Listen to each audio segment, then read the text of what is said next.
So this is where the concern is, that all of a sudden the political becomes the baseline, and everything has to be measured against what the political fallout is or may be.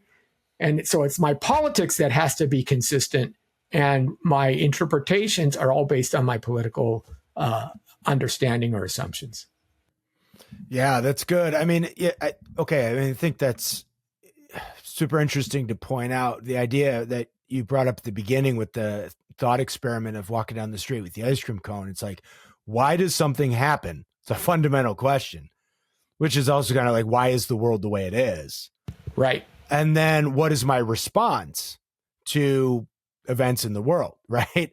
And the idea that these have sort of purely political answers, or the answers are being hashed out in the political realm, is, I don't know, Logan, do you think that's unprecedented, or do you think it's just exacerbated in our current time and culture, but maybe that there's been other precedents, there's been other times or places where things have been political in this sense?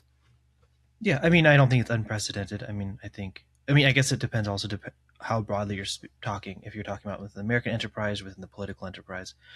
I mean, broadly in the political enterprise, obviously not. In the U.S. enterprise, I would say it's happened at least a handful of times where people have had to reconsider the big questions. And these are usually the moments in the American project where people think that the Constitution goes under some sort of reevaluation or reinterpretation, generally, because we've kept our Constitution.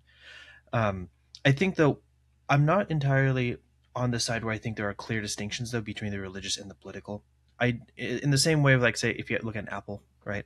Is it a biological entity? Is it a physical entity? Is it, what's its metaphysical properties, those sorts of things? Like, we can talk about apples in clearly distinct kinds of ways, but I don't know if that therefore makes them clearly and distinctly separate entities in themselves. You can talk about the biological attributes with an apple without being dedicated to the view that there's a biological apple and there's a metaphysical apple, or there's a physical apple versus a biological, because you're talking about different substructures or attributes of that object.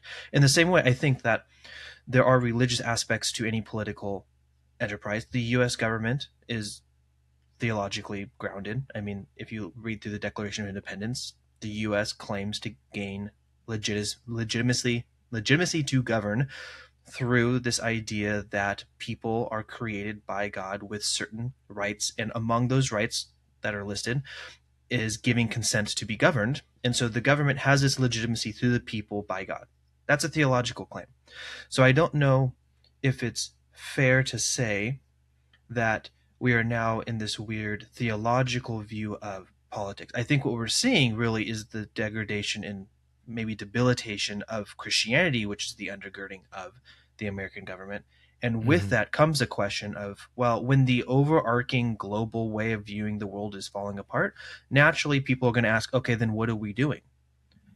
When Christianity no longer is the bulwark for the social condition, something has to take its place. And postmodernism showed to be very much lacking. Right. It provides no positive foundation. The Islamic tradition is sort of making inroads, but the left is saying that that does not help gain what they're getting, or gain with what they're hoping to get. And so there's this weird vying of power in the social world about the religious order, which is part and parcel of the political institute. So I think the crisis is a crisis of Christianity, and the U.S. government, as a function of our Christian underpinnings, is going to go through that same crisis. Well, let me make a couple of points real quick. First of all, Tony, you asked, is this unprecedented? No, there's, a matter of fact, a very famous book that takes this very position. It's called The Prince by Machiavelli, where he interprets all actions of the prince through the political realm.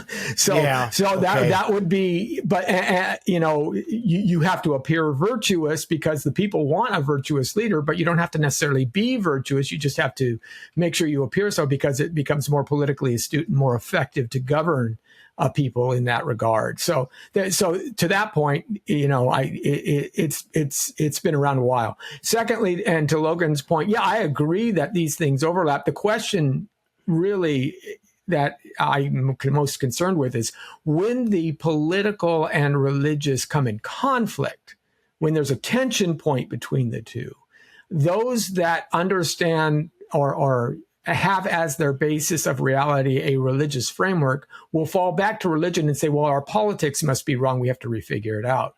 What I'm seeing today, again, and this is Machiavelli, did the same thing, is when that comes into conflict, you say, well, we ignore the religious admonitions and we go for the political first, because the political is the thing that needs to stay consistent. So of course there's going to be overlap. Of course there's going to be things that share those kinds of things.